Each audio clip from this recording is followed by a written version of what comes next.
Hi everyone, this is Jim with JP Reacts, where you come to hear a former candidate talk about what politicians mean what they say when they speak and when even they don't speak. Today we're covering H.R. 1, which is the first bill out of Congress. It hasn't been voted on yet, but it's about elections and voting. This is part 3, and we've covered a lot of ground. I didn't quite realize how much was in this, but we're moving along, and hopefully we get a lot of value out of it. So if you're up for it, stick around after this.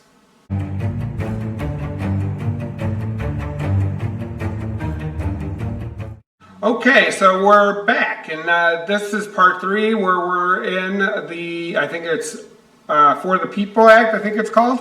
It's the voting, and it's the Voting Elections Act, like I said, and I will definitely link to it below. Right now we're in the middle of, I think, the Disclose Act, so we'll jump right in. Part D is the Stand By Every Ad. So expands the Stand By Every Ad disclosure requirements to leaders of corporations, unions, and other organizations purchasing political ads. That Stand By Your Ad disclosure, that's when you say, hi, this is Jim Pastorius, and I approve this message. That usually happens either at the beginning or the end of the ad. So if this act is going to say that if other people are making ads, like corporations or unions or any other organization, they also have to do a similar thing so they know who is behind the ad. Awesome, right? Secret money transparency repeals existing prohibition on the IRS from promulgating rules to bring clarity to rules governing 501c political activity. Basically, it's telling the IRS to create some rules around how 501(c)(3)s, which are charities, have to disclose information about their political activities. Shareholder right to know repeals existing prohibition on the Securities and Exchange Commission from finalizing rules to afford shareholders the opportunity to know about the political spending of publicly traded companies. Basically, what this is going to say is that shareholders have the right to know where the company is spending their money on political ads. Makes sense? Something that probably should have been happening already. Disclosure of political spending by government contractors. Repeals existing prohibition on the executive branch from promulgating, is just creating rules to require government contractors to disclose all their political spending. Same thing as the other one. Basically, any government contractors that are spending money on politics, this is telling the executive branch, the president's branch, to create rules around what that looks like. Limitation on disclosure requirements for presidential inaugural committees. Requires presidential inaugural committees to disclose their expenditures, limits, aggregate contributions, and restricts funds being used on purposes unrelated to the inauguration. This specific rule is basically codified norms, because during President Trump's inauguration there was some mishandling of funds, so they want to make sure it's very transparent where the money's coming from and where it's being spent, and that it's being spent on the inauguration and nothing else. And then again, this is the severability clause. Next up, campaign finance empowerment.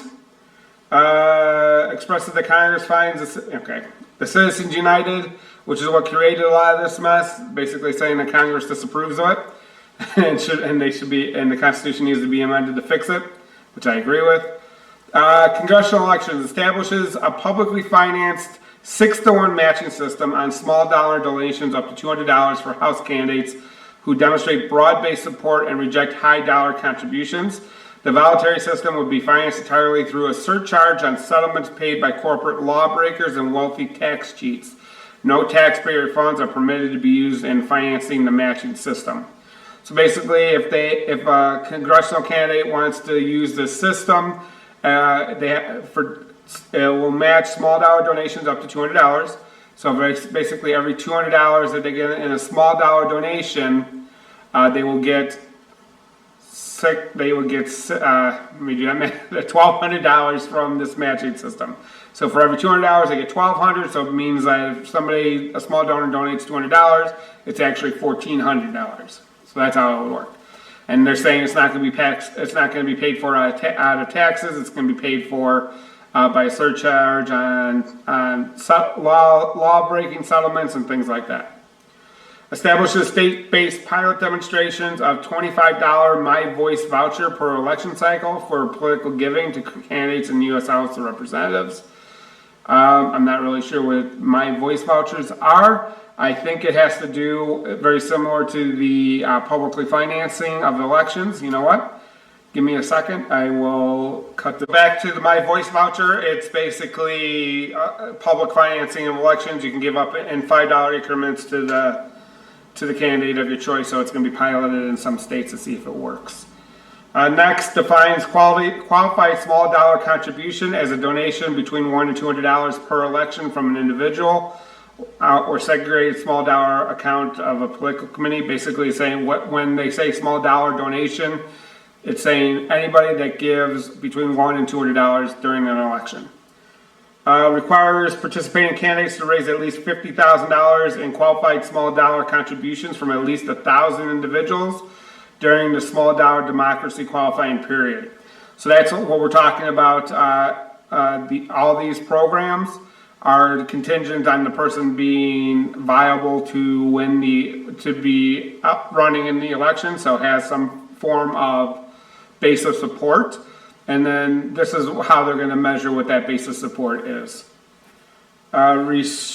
Restricts sources from participating candidates can raise funds to qualified small donor contributions, matching funds, non-qualified contributions of up to $1,000 per election, personal funds up to $50,000 in certain political committees. Basically, if you're going to be participating in the small dollar donation program, it's going to have restrictions on how getting money from large donors and even getting money from your own personal finances. Requires candidates to return unspent matching funds within 180 days. That's pretty self-explanatory. A candidate who qualifies for enhanced support receives an additional 3-to-1 match on qualified small dollar contributions raised during the enhanced support qualifying period. A candidate cannot receive more than $500,000 in enhanced matching funds. So there's going to be another qualifying period where they can get additional public support on matching funds.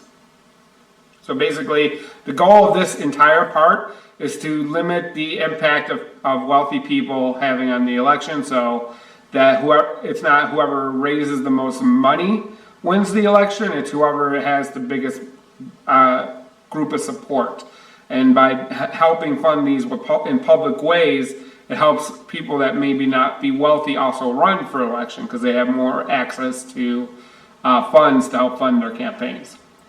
Establishes the Freedom from Influence Fund to provide matching funds to qualified candidates. The Freedom from Influence Fund will be funded solely by the assessment paid on federal fines, penalties, and settlements for certain tax crimes and corporate malfeasance. Fines, penalties, and settlements paid by natural persons will not be subject to the assessment except for those paid by certain executive level officers or equivalent officers. No taxpayer funds can be used for the Freedom from Influence Fund.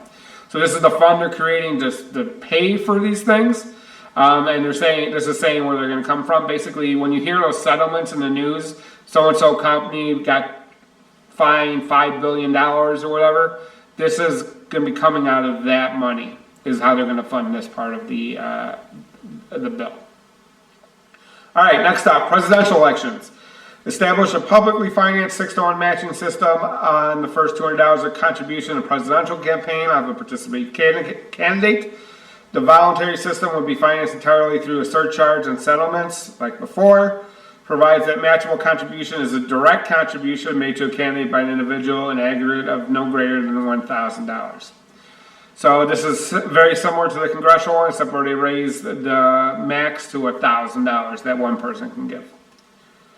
Personal use services or authorized campaign expenditures. Expands authorized campaign expenditures to include child care, elder service care, professional development, and payments of health insurance costs, and for credible candidates meeting certain employment eligibility requirements, establish a right of return to employment to make it easier for a candidate of modest means to run and win office. So basically, there's limits on what you can spend campaign funds on, and this is expanding it to include these things, which will help candidates that might not be very wealthy be able to run because they can have some of these things covered. And then for, I guess, the right to return to work, if you're planning on running, you'd want to look into that yourself. That basically means that for certain situations, if you stop working to run a campaign, you have the right to return to that job after the campaign is over if you lose, basically. Empowering small dollar donations, incentivize the small dollar fundraising by removing restrictions on party spending from accounts funded by small dollar contributions. Again, there was limits on when a party could spend on this, but if it's coming from small dollar donations, then it removes that limit. Again, the severability clause is in there. All right, next is campaign finance oversight. So restoring integrity to American elections, restructures the Federal Election Commission, FEC, to have 5 commissioners in order to break gridlock, makes permanent FEC civil penalty authority. Basically, the FEC currently is an even number. So I can't remember if it's 4 or 6, but it's like 3 Republicans and 3 Democrats. So this is going to make it an odd number so that they don't gridlock. So there's a decision on some of these cases. Stopping super PAC candidate coordination, defines prohibited coordination between campaigns and super PACs.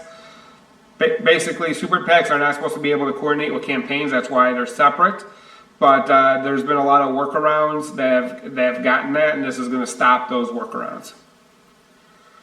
Disposal of contributions or donations establishes a deadline by which candidates not running again must disperse all campaign funds.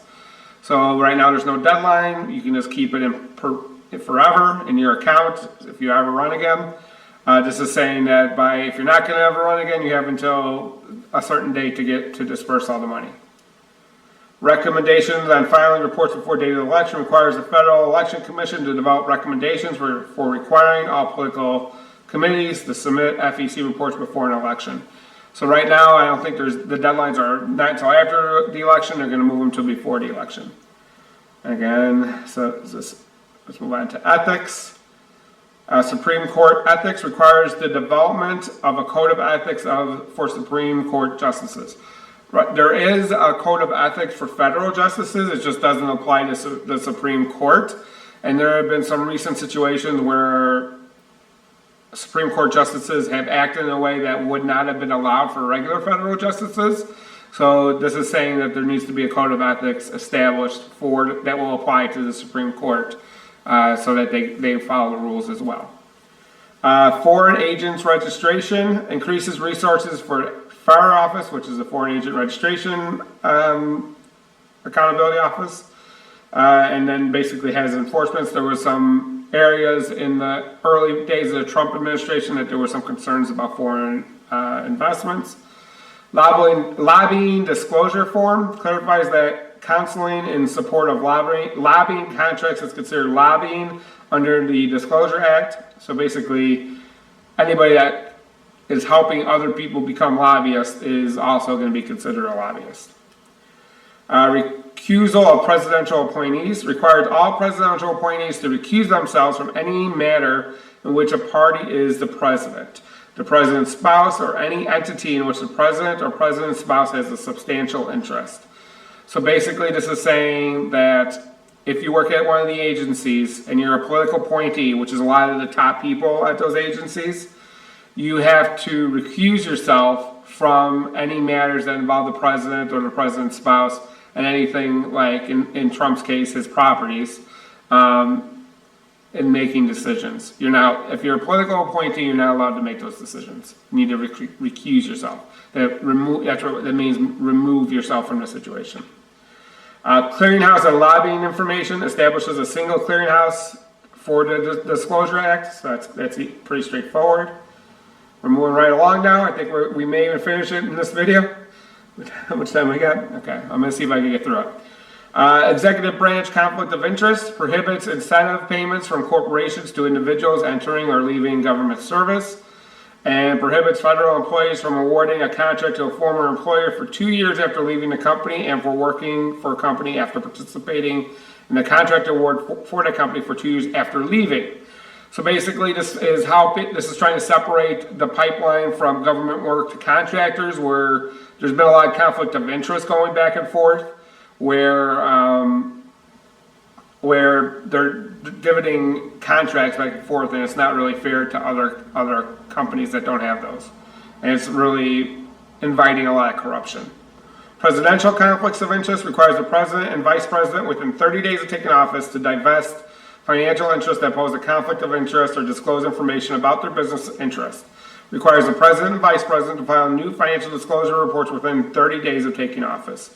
So this is something that has been the norm, but hasn't never been in law. And President Trump kind of flouted that, so they're putting that into law. So basically, in the past, before somebody takes office, they divest themselves of any of their financial things, so they don't have a conflict of interest. Like, they're not making decisions based on what their portfolio says, right? That's what they're talking about here. And then it says, usually before an election, they have to file disclosure forms. This is saying that they need to file new disclosure forms within 30 days of taking office. Ethics transparency at the White House requires the executive branch ethics waivers to be disclosed to the Office of Government Ethics and to the public. So if you're waiving an ethics thing, they need to make that public and also disclose it to the Government Ethics Office. Basically, the next part just recreates the same offices that are already there. Conflicts from political fundraising requires individuals nominated or appointed to Senate, confirmed positions, and certain other senior government officials to disclose contributions by, solicited by, or made on behalf of an individual. Also requires disclosure of certain types of gifts to these individuals or their families. Requires the Office of Government Ethics to issue rules on addressing conflicts of interest identified in these disclosures. Basically, it's saying that anybody that is confirmed, like political appointees of the president and other high-level government officials, need to disclose contributions that they're making or that they solicited, would mean they asked for, or made on their behalf. They need to get those disclosed. Transition team ethics requires information about transition team members' roles and an affirmation that they are free from financial conflicts of interest. Transition team is the team from when somebody is elected president to the time they actually take office. There's a team that is like trying to fill those roles, and this is basically saying that they need to be free from conflicts. Codifies Obama area ethics pledge. Travel in private aircraft by senior political appointees prohibits senior political appointees from using government funds for private aircraft with limited exceptions. So basically, they're not allowed to use a private aircraft to do official business, which makes sense. Again, the severability clause. Congressional ethics report requires members of Congress to reimburse Treasury for amounts paid as settlements and awards under the Congressional Accountability Act. Prohibits members of Congress from using taxpayer funds to settle any case of employment discrimination acts by their members.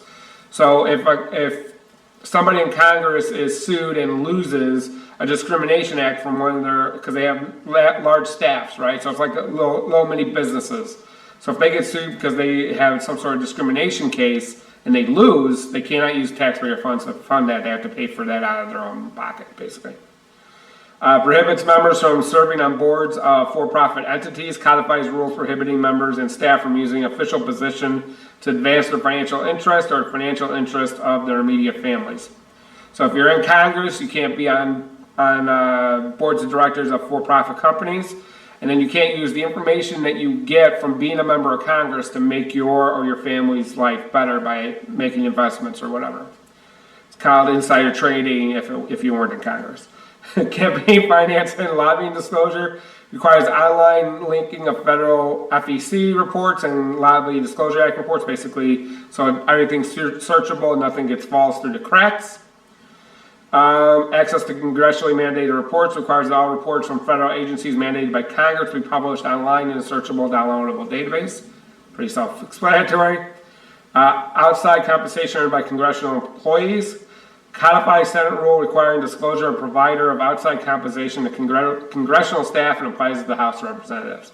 So basically, if somebody that works for a congressman or a senator has a job outside of their job as that, they have to disclose that so they can see if there's a conflict of interest. Tax transparency requires that individual tax returns and certain business tax returns by presidents and vice presidents, as well as certain candidates for presidency and vice presidency. Specifies that such tax returns shall be publicly released by the FEC. So it was common practice that all candidates released their tax returns, and at least presidents and vice presidents did. This is putting that into law that certain tax returns need to be disclosed. Trump and Mitt Romney both did not disclose their tax returns while they were running for office, which was a major deviation from the norm. They have been the only two, I think, in a very long time that have done it. So we never knew if they had any conflicts of interest. So that's why it was changed. So that's the end of the act. There's a lot of great stuff in that. It's really going to make our elections fairer, not just for allowing people to get registered and make it easier to vote, but making things just more transparent where money's coming from. It's not perfect. There is still a lot of money in our elections, and hopefully we can get a constitutional amendment to fix that, or maybe a better Supreme Court case that fixes it. But right now, this is where we're at, so we need to work within the rules. Hopefully you gained a lot from these 3 videos and learned a lot. So if you did, please like this. And in the comments below, please tell me what you think is going to make the biggest impact on elections. I think it's going to be automatic voter registration and curbside and mail-in voting. Tell me what you think. I'd be happy to hear what you have to say. But until next time, I hope you have a great day.